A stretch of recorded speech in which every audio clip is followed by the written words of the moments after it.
People, we are a one-star restaurant and we have a mandatory dress code. If there are customers like you, other customers will be displeased with the service we have to offer them. I suggest you go home immediately.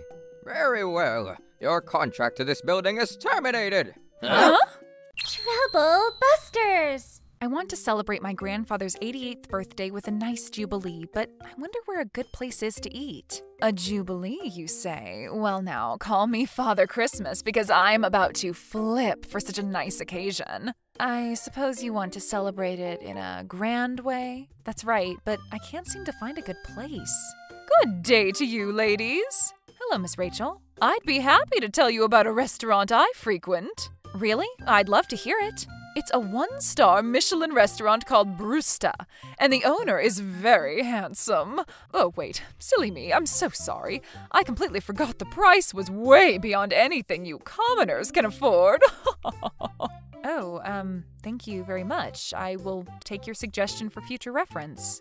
You oughtn't be so hard on yourself. I don't want your body to be surprised and maybe even retaliate against something so exquisite. It's hard for you to eat. Oh, I know. I've never been, but how about Pacdonald's? I hear they have great burgers, perfect for folk like you. What the hell is wrong with that darn woman? I hear Rachel is very attached to the owner of the aforementioned restaurant, and I heard that she had a fight with her husband because of her frequenting it for the sole reason of seeing him. I see. I wonder if she said that sort of thing because she just wanted to show off. That's kind of disgusting. Hi there, my name is Helen. I married Alan, a classmate of mine, a few years ago, and am now a mother of a daughter. My parents tragically passed away in a horrific car accident when I was very young, and my grandparents on my dad's side raised me. Grandma passed away from cancer a few years after I married my husband, but my grandpa George is doing very well for himself. For his 88th birthday, I was hoping to somehow make the celebration extravagant, but I'm kind of nervous. But it's a nice restaurant, isn't it? Indeed it is, lass. A very nice establishment indeed. Welcome. I'm Kingman, the owner of this restaurant, and... Huh? Wait a second. Is that really you? Sam Kingman? Helen Thompson. Do you two know each other? You ought to know, Grandpa. Sam and I have been classmates ever since kindergarten. Ah, jeepers.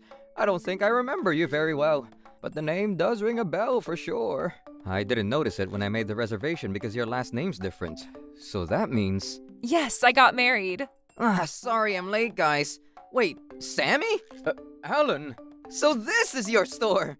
I heard you opened a business, but oh wow! I did not expect it to be so nice and successful.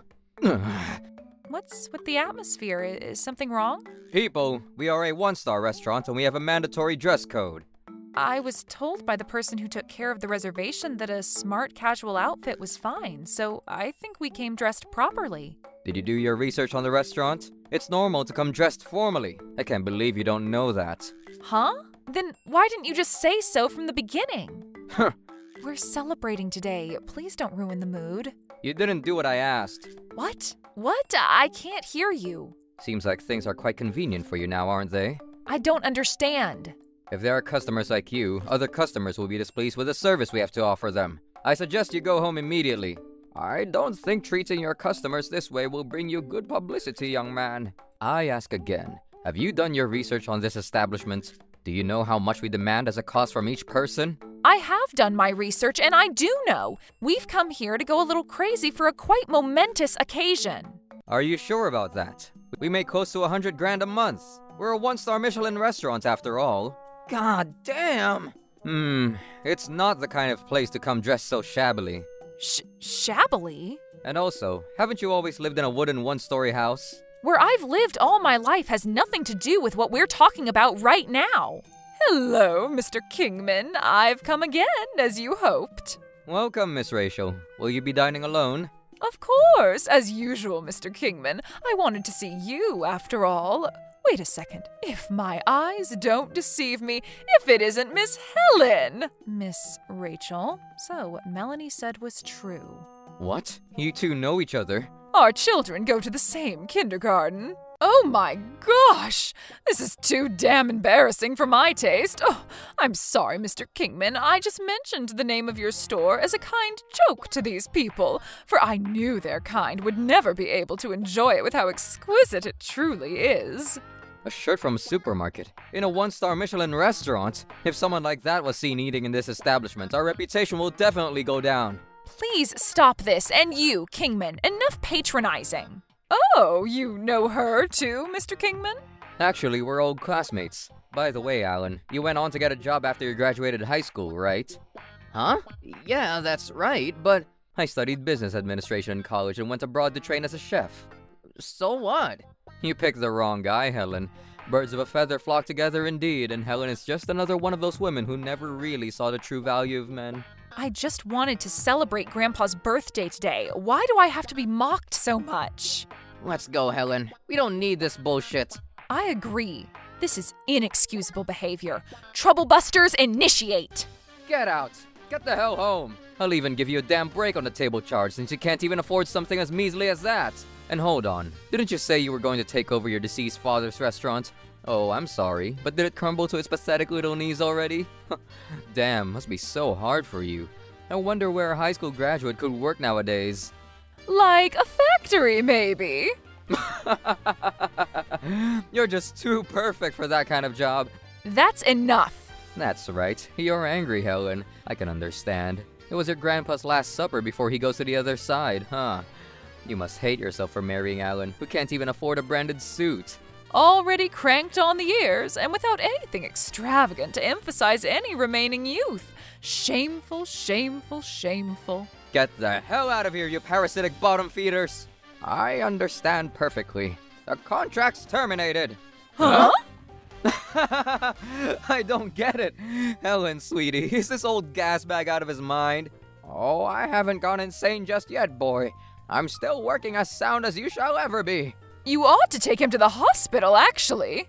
Stop talking nonsense and get out of here. It's about to get crowded, what with the dinner shift and all. What, pray tell, do you mean by nonsense, boy?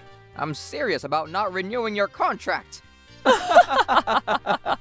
You're the owner of the building? I'm gonna throw up. I'm gonna throw up. Oh, stop it. I can't stop laughing. I just knew you were insane. My stomach hurts so much. You're the owner? Is it true, Grandpa? This building has a lot of big companies renting it, you know. Huh? You pricks can't be serious, can you? Why would there be any need to lie about something like this at this particularly unideal time? Are you crazy? Of course it's a lie. If you're gonna lie, you better lie a lot better than that. You're so pathetic with your stupid lies. You're getting old for frickin' nothing, old-timer. Hey, you've been saying way too much for way too long now. Did he think he could get a free meal if he said he owned the building? Frickin' asshole. Now that's just an insane idea. As I recall, the contract expires at the end of next month. Huh? What kind of guesswork is this? If you have any proof of you being the frickin' owner of the building, let's see it. Proof. Grandpa? I'll bet you didn't think of that. Almighty Samson Kingman wins the day once again. What's this? Calling someone, are we? Famous last words about to be said, perhaps? Sir, there's a phone call for you. At a time like this, who the hell is calling me? It's the owner of the building, sir. What? There's just no way. I don't understand. Hello? Understand anything yet? What? What? What do you mean? No, wait. Hold the frick up. You are a skeptical young man, aren't you? I have never lied to you. What the? What? Why is the owner dressed as such? Because it's comfortable. It's simple and not out of the ordinary. But that's not enough of a reason to... You could have bought better brand name clothes. Grandpa George is a man who values his things, and he often expresses how valuable his clothes are by simply wearing them. He never buys anything he rarely wears. Everything is made by human hands and sold by human hands after all. My parents always thought it was natural to take good care of things in this way back in the day, and I've always followed their example. He values things and people's thoughts and memories that come with those things. Something completely different and much more respectable than what you value. It doesn't matter if you're wearing extravagant clothes and donning shiny accessories if you're a scumbag inside. Who do you people think you frickin' are? Mr. Kingman is not a scumbag on the inside. You're defending Kingman here, Miss Rachel, but it seems to me that the same applies to you as well. What's wrong with wearing branded pieces of clothing and accessories? It's much better than wearing burlap sacks every day like you do. We're not saying there's something wrong with wearing branded pieces of clothing and accessories. We're merely saying that you have a poor heart to judge and condemn people based on their external appearance, which is just a fancy way of saying that it's wrong to make a decision about a book based on its cover. I mean, if you were the owner, why didn't you tell me in the first place? If you had told me. And so what if I had told you, boy? No, I mean, you know, I would have changed my attitude, or rather, be more polite to you as customers to my establishment. I mean, you can't blame me for wanting to kick people out who come here dressed like as such, without abiding by our dress code. It's true, this may be a popular one-star Michelin restaurant. You provide certain extravagant services, and you expect your customers to dress accordingly. And you have every right to turn away those who are dressed completely wrong. But we are not! We've come to your establishment properly dressed, just as you told us at the beginning. And it's not like anyone told us we were required to wear branded pieces of clothing and whatnot. In the end, you only tried to get rid of us because you personally didn't like what we were doing. Or have you always acted so discriminatory against customers who you thought weren't dressed well enough? No, I mean, you know. I mean, we didn't know either, Grandpa, that you owned this whole darn building. I think the first thing that's wrong with you, Kingman, is that you went along with your enterprise without ever knowing who the owner of the building was, and how he looked like. I left all the paperwork and contract stuff to my agent, so, you know. It's a shame that you don't try to make connections with people. I mean, if you have so much money, why do you live in such a shabby wooden house for crying out loud? It's a house filled to the brim of memories of my Grandpa George's wife, Grandma Camilla, who passed away just a few years ago. Grandma Camilla absolutely adored our house. It looks old, but it's not damaged in any way, and it's very comfortable, which is why she's always loved it. Of course it is, and that's why Grandpa took great care of it, even all these years after she passed. No matter where you live, even a pigsty could become your sanctuary. I'm planning on having myself buried in the rubble of that house if and when the beauty too dies. What now? You don't have to tell us twice to leave. We were going anyway. We'll even pay the table charge. The check, if you please, monsieur. No. Please, I insist you enjoy our cuisine first. This is a fine celebration after all. We'll do our best to entertain you. What the heck? We're not in the mood for celebrating anymore. I've never seen anyone literally become the mask of kindness like this before. Do you really think we can enjoy ourselves in this atmosphere? I don't care how good the food is. You've ruined the celebratory mood. Please, give us a chance. We will certainly entertain you on a level you've never expected before. In any case, you're never thinking about the comfort of your customers. You're instead thinking about your own self-preservation. I don't care if you're showing this side to your personality right now, boy. Your contract with this building expires next month. You'd better think about what you're going to do after you get evicted. Oh no, please, I beg you. There are many customers with reservations. Please, can you let bygones be bygones for all my mistakes of a few moments ago? I will introduce these customers of yours to a very nice 3-star Michelin restaurant with an even better owner. 3 stars? Wait, no, please. I place myself at your mercy, Mr. Adams. Yes, indeed. It's clear he's trying to fix everything he's done, so I beg you on his behalf, forgive Mr. Kingman. If you choose how your customers dress, only natural that I have a similar rule that I choose how my tenants treat people. But that's not entirely fair. That's too much. Do something about it, Helen. He's your grandpa, isn't he? If you don't do something to persuade him to reconsider, Mr. Kingman's store won't be able to stay in business. Even if you say so, I can't help it. My Grandpa George is stubborn once he makes up his mind, you see.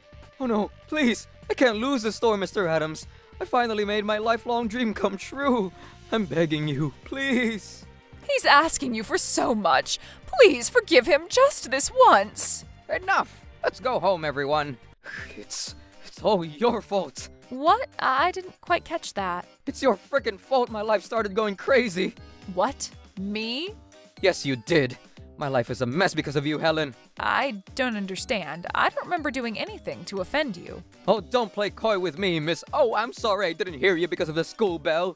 Helen, I love you. Would you please go out with me? What? Huh? Well, Oh, I'm sorry. I didn't hear you because of the school bell. Could you say what you wanted to say again? Yeah, so... Ah, there you are, Helen. I told you to wait for me in the classroom, but here you are. Oh, sorry, Alan. I was talking with Sam. Here. Talking? Oh, damn. I'm sorry. Did I interrupt? Well, So, what's up? Actually, I was going to ask you about the part of our math homework that I don't quite understand. I'm sorry. Can we do that tomorrow? I actually have a date right now. Date? Don't call it a date, Helen. Come on. Way to make me embarrassed real quick. You want to hang out with us, Sammy? Hell nah, idiot. I'm not hanging out with you. No way am I gonna hang out with frickin' boring-ass people like you. What are you mad at me for?